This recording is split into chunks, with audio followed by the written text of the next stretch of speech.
नमस्कार मंडळी, मी Sanika cook with Sanika या चॅनलवरती तुमच्या सर्वांचं स्वागत आहे। तर आज आपण एकदम असे कुरकुरीत कॅफे स्टाईल फ्रेंच फ्राईज बनवणार आहोत, तेही एकदम असे कुरकुरीत। त्यानंतर त्याच्यासाठी आपल्याला बटाटे घ्यायचे आहेत मोठ्या आकाराचे आणि त्यांना स्वच्छ धुवून सोलून घ्यायचे आहे।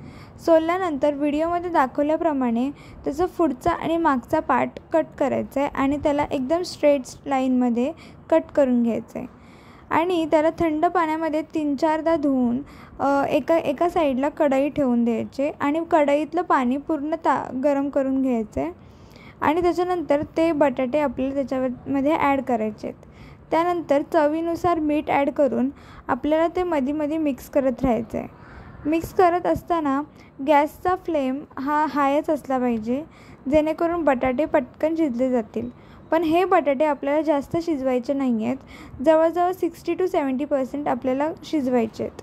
आणि हा बटाटा शिजला आहे की नाही ते व्हिडिओमध्ये दाखवल्याप्रमाणे तुटला तर तो बटाटा 1 मिनिटाने काढून घ्या आणि बटाटा थोडासा शिजल्यानंतर आपल्याला पूर्णपणे पाणी गाळून एका कॉटनच्या कपड्यावरती ते बटाटे सर्वीकडे पसरून घ्यायचे आहेत।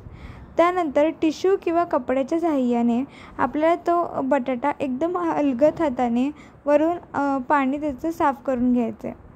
त्यानंतर हे बटाटे म्हणजेच की फ्रेंच फ्राईज जवळजवळ 6 महिने आरामात फ्रीझरमध्ये राहू शकतात।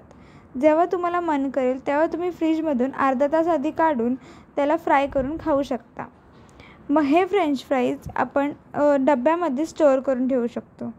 तर आता मी हे डब्यात भरून घेणार आहे आणि फ्रीजमध्ये जवळजवळ 1 ते 1.5 तास ठेवणार आहे। फ्रीजमध्ये ठेवल्यानंतर आपल्याला फ्राय करायच्या आधी अर्धा तास काढायचं आहे।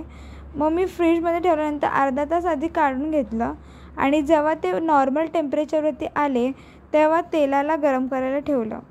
तर तेल हे बरोबर तापलं पाहिजे, जेणेकरून ते फ्राईज कुरकुरीत होतील, नाहीतर ते फ्राईज पटकन नरम होणार। त्यानंतर आपल्याला कढईमधलं तेल पूर्ण हाय फ्लेमवर गरम करून घ्यायचं आहे। जेव्हा ते पूर्ण प्रॉपरली गरम होईल तेव्हा पटकन त्याच्यामध्ये फ्राईज ॲड करायचे आहेत आणि लगेच त्याच्यातून काढून घ्यायचे आहेत आणि परत सेकंड फ्राय करतानाही फ्लेम पूर्ण लो ठेवायचं आहे आणि परत फ्राईज त्याच्यामध्ये ॲड करायचे आहेत आणि थोडं मिक्स करून जेव्हा ते थोडेसे ब्राउनिश होतील तेव्हा फ्रेंच फ्राईज तेलामधून पूर्ण नितळून काढून घ्यायचे आहे आणि एकदम असे कुरकुरीत फ्राईज कॅफेसारखे रेडी होतात। पण जेव्हा आपण सुरुवातीला फ्राईज ॲड करू तेव्हा गॅसचा फ्लेम नेहमी हाय ठेवा, जेणेकरून फ्राईज थंड असल्यामुळे तेल पटकन थंड होणार नाही। तर कशी वाटली रेसिपी नक्की